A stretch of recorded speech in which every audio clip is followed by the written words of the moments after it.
Hey everyone, how's it going? It's that nerd Ryan here, and today we're reviewing the movie Dracula Has Risen from the Grave.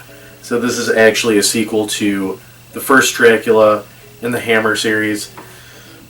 We're not going to cover that because it's basically the same as the Bela Lugosi Dracula that we reviewed last year.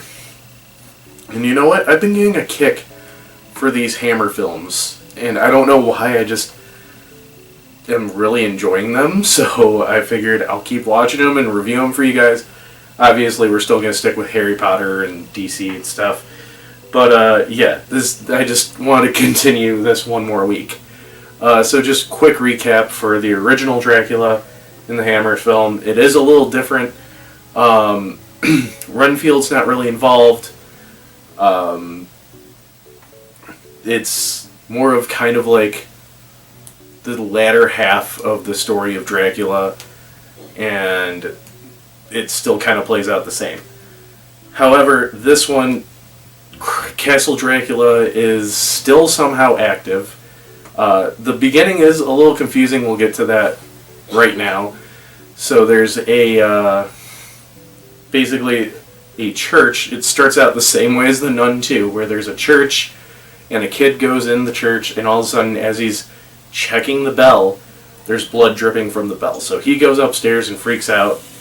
Then the priest comes in, looks upstairs, and sees a body that was bitten by Dracula, even though Dracula's been dead for a year. And that causes another priest to come in, and they check out Dracula's castle and lock him out and commit a prayer. But the original priest is too scared to go up there, so he hangs out at the bottom of the mountain that Dracula's castle is on.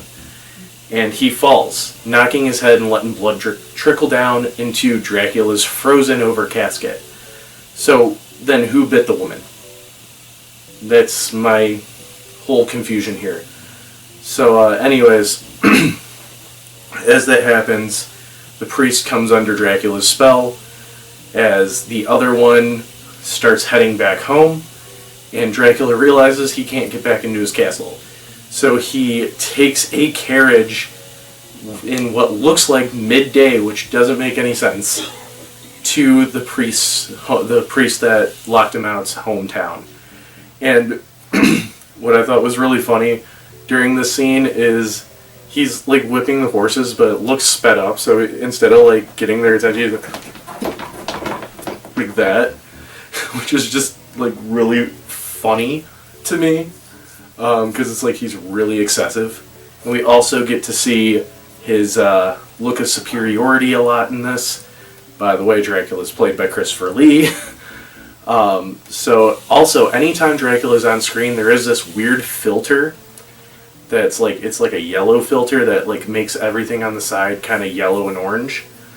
But yeah, so he gets back and we get introduced to the main guy in this, who's like a barkeep that's learning to be a baker, and he's an atheist, even though he's dating the priest's daughter, so that's a big deal, and it does kind of play out in a funny way later on in the movie. So the priest starts helping Dracula get over there, and they capture one of the bar wenches, and make her his slave as well. And their whole plan is to get the priest's niece under their control for revenge. So as they try to attempt to do that, she gets away the first time, so the bar wench is killed.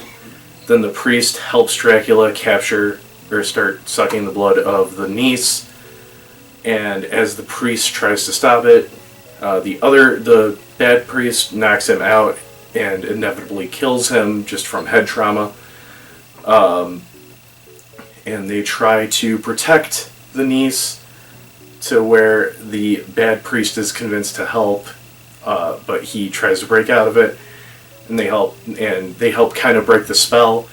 So he starts helping try to defeat Dracula, and here's where the funny part comes in, is they stake Dracula, and the priest goes, "You have to pray or he's gonna die." He's like, "I can't pray. I can't pray at all." So Dracula gets away for a second, and then tries to go back. He takes the niece and tries to go back to his castle and have her remove the cross. at his door. So as that happens, he gets into a physical altercation with the niece's boyfriend, who pushes Dracula down, and Dracula gets impaled on the cross as the priest starts praying, and story over. So this is a kind of goofy horror film. It's camp, goofy, all that kind of stuff. And I did really like it. At the same time, I was confused. So I am going to go ahead and give it a 7 out of 10. I hope you guys enjoyed the video. Be sure to leave a like, comment, subscribe, ring that bell, and follow me on all my social media down below. It's that Nerd Ryan, signing off.